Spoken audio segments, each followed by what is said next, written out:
ఇక నా చైత్ర యాత్రలో అఖండ విజయమే తప్ప పరాజయానికి తావులేదు. అన్న తండ్రి కరసరి కోరిక తీర్చడం కోసం బుద్ధిట్లా బ్రతికే నేను యుద్ధ నీతిని నేర్చుకుని కథన రంగంలో కాలు పెట్టాను. ఈ సంగ్రామంలో సావో బ్రతుకో తేల్చుకుంటాను. జరగబోయేది రణరంగమే అయితే రక్త తర్పణం చేసి రారాజుగా నిలిసేది నేనే. నేను ఈ రంగంలో ఉన్నంత వరకు నీ కోరిక తీరదు. పట్టుదల వస్తే ప్రాణాలైనా వదులుకుంటానే కాదు పరాజయాన్ని మాత్రం అంగీకరించను. బ్రతుకుని బలిదానం చేయడమే నీ అభిమతం అయితే దానికి నాకే అభ్యంతరం లేదు. కానీ ఆఖరిసారిగా హెచ్చరిస్తున్నాను, నీ ప్రయత్నాన్ని విరమించుకో. మొదలు పెట్టిన పనిని మధ్యలో విరామించుకోవడం నా చరిత్రలో లేదు. నువ్వే కాదు, ఈ ప్రపంచం అంతా ఏకమైన సుధాను నా నుండి వేరు చేయలేరు. నేను అనుకున్నది సాధిస్తాను.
సరుకంతో సమయంగా పంపించావా?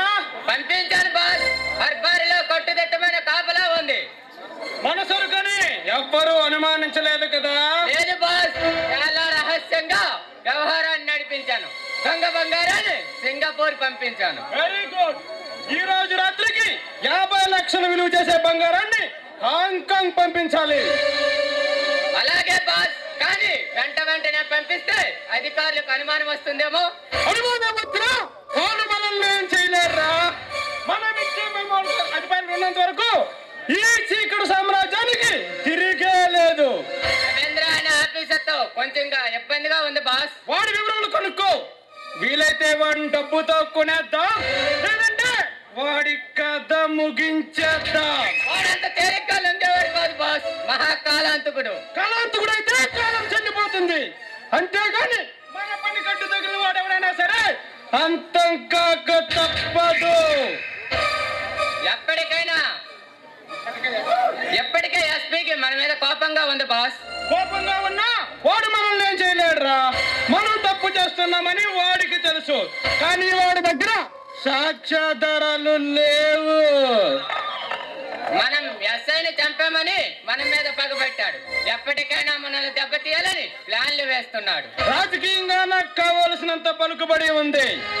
మంత్రి నా పక్షాన ఉంటుండగా ఎస్పీలు డిఎస్పీలు మనల్ని చేస్తారా? మనల్ని ఏమైనా చేస్తారని కాదు బాస్, మన జాగ్రత్తలో మనం ఉండాలి కదా. గుడ్, అలాగే చేద్దాం. కానీ ఆ రజనీకాంత్ గాడేంట్రా ఈ మధ్యన కనిపించడమే మానేశాడు?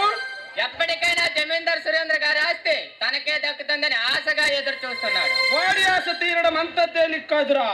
ఏ మాత్రం తేడా వచ్చినా పోలీసులు వాడిని కుమ్మేస్తారు.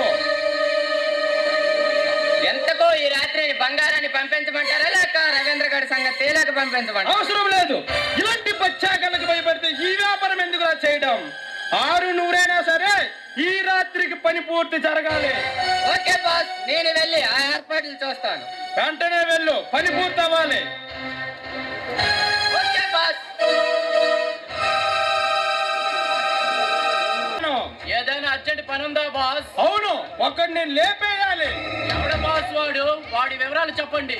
రవీంద్ర అని ఒక కస్టమ్స్ ఆఫీసర్ ఈ మధ్యనే మన తలపోటుగా తయారయ్యాడు. అందుకోసమే ఈ రాత్రి ఆయన ఒక పట్టు పట్టాలి. ఈ రోజు వెళ్ళి వాడి సంగతి ఆలోచిస్తాను. ముందుగా డబ్బు చూపించి ఆశ పెట్టు. దొంగితే బతికిపోతాడు, లేకపోతే అంతమైపోతాడు. అలాగే బాస్. అన్నట్లు మనకు కావలసిన సైనిక రహస్యాలకు సంబంధించిన ఫైలు అచుకి ఏమైనా తెలిసిందా? లేదు బాస్, చంద్రకాంత్ మరణించిన తరువాత ఆ ఫైల్ మాయమైపోయినది. ఎంత ప్రయత్నించినా దొరకలేదు. అది దొరకాలి చాకి. అది కానీ మనకు దొరికితే విదేశీ కూడా తెరుడు కోట్లాది కోట్లు డబ్బుడానికి సిద్ధంగా ఉన్నారు. ప్రయత్నిస్తాను బాస్. ప్రయత్నించడం కాదు, సాధించాలి.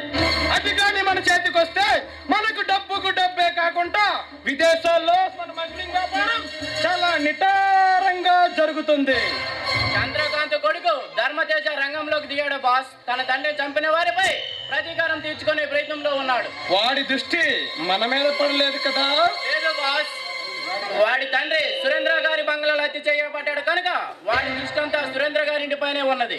వాడు కూడా మిలిటరీలో పనిచేస్తున్నాడా? అవును బాస్. వాడి తండ్రి మరణించిన తరువాత మానసికంగా దెబ్బతిన్నాడు. అందుకే సెలపెట్టి ఇంటి దగ్గరే ఉంటున్నాడు. Very good. వాడిని మధ్యకి చేసుకుని మనలో కలుపుకుంటే ఫలితం ఉండొచ్చు. వద్దు బాస్, వాడు పగబెట్టిన బెబ్బుల్ లాంటి వాడు. వాడు పగబట్టిన బొబ్బులు అయితే నేను కొద్దమ్మ సింహాన్ని రా. ఆడుకోవడం సరదా. చెప్పింది చెయ్యి. ఈ శక్తిని నేను శంకించడం లేదు బాస్. వాడు మిమ్మల్ని కలిపే ఏర్పాటు నేను చేస్తాను. Very good. వాడి ద్వారానైనా సరే ఆ ఫైల్ మనం సాధించాలి. అన్నట్లు మరో విషయం బాస్. మనకు అడుగడుగున అడ్డు తగిలే రజనీకాంత్, ఆ రాజాగాడు రజనీకాంత్ ఇచ్చే డబ్బులకు ఆశపడి సురేంద్ర కూతురు హత్య చేయడానికి ఒప్పుకున్నాడు. అలాగా అయితే వాడి మీద ఒక కన్నేసించు. ఈ హత్య కేసులో వాడిని విరికించి మనం సింపుల్ గా తప్పుకోవచ్చు. అయినా ఆ రాజాగాడు హత్య చేయడానికి ఒప్పుకున్నాడంటే నేను నమ్మలేకపోతున్నాను. అదేరా డబ్బుకున్న బావా. డబ్బు వస్తుందంటే మహా మేధావులే వద్దంటారు. వస్తుంటే వద్దడానికి ఆ రాజాగాడేమైనా దేవుడా? అలాగే బాస్, ఈ రోజు వెళ్ళి ఆ ధర్మసేన సంగతి ఆలోచించి ఆ రవీంద్ర గారి పని పడతాను. గుడ్. వాడి ద్వారానైనా సరే ఆ ఫైల్ మనం సాధించాలి. అలాగే బాస్.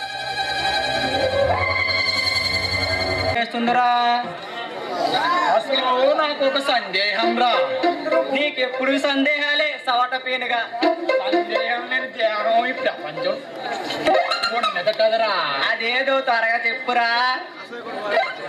అసలు మనుషులకు ఆకలి లేకుండా ఉంటే భలేగుంటది కదా. మీరు ఇప్పుడు ఈ బాధలు ఏవి ఉండవు. పొద్దుటి నుండి ఎక్కడికి వెళ్ళారంటే బాస్కి ఏం చెప్తాం రా? మన ఊరు ఉంది కదా, ఊరిని ఉద్ధరించడానికి వెళ్ళామని చెప్తాం. ఓరా, ఊరును ఉద్ధరించడానికి వెళ్ళామంటే భాష నమ్మడానికి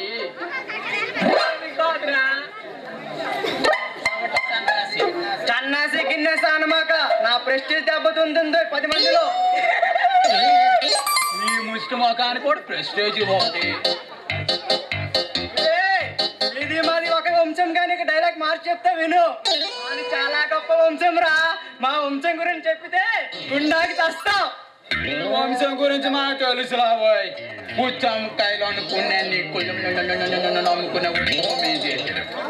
ఒరే అదవా, మీది పండు అమ్ముకునే వంశం. కోపం వచ్చిందంటే నిన్ను పిచ్చి కొట్టుడు కొడతాను. మరి జాగ్రత్త. అంటే ఊరుకుంటాను అనుకున్నావురా?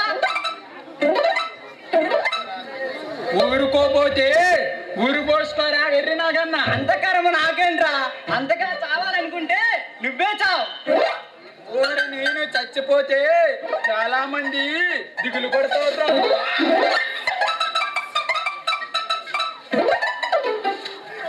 విన్నారా పిచ్చి జనంలో? ఈడు చచ్చిపోతే చాలా మంది దిగులు పడతారంట. దిగులు లేదు, దెబ్బ రొట్టి లేదు. పిల్ల విరిగిందని అందరూ సంతోషిస్తారు. ఘోరించవలేరా.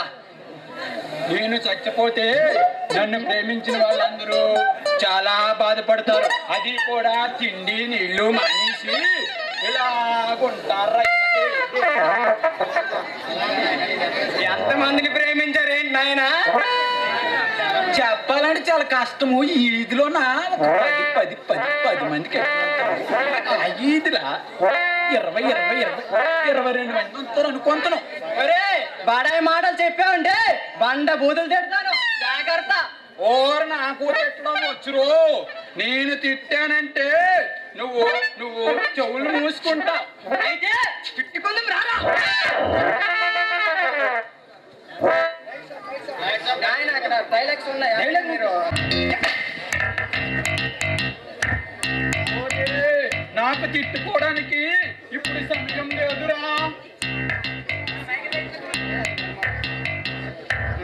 గురు నాకు ఇప్పుడు తిట్టుకోవడానికి సమయం లేదురా. నేను ఈ పిల్లతో ఆ పిల్ల వచ్చింది నా కోసమే. ఒరే నీ కోసం పడుతు పిల్లలు రారా. ఈ 2 కొరమ మల్లమ్మ, 2 ముసిలయ్యి, అలా చివరున్నప్పుడు ముసిలి వీళ్ళందరూ మాత్రమే వస్తారు. అయితే ఈ నా కోసమేరా విజయనగరం నుంచి తెప్పించారు. వీడు మా ఇంటి విజయనగరం నుంచా.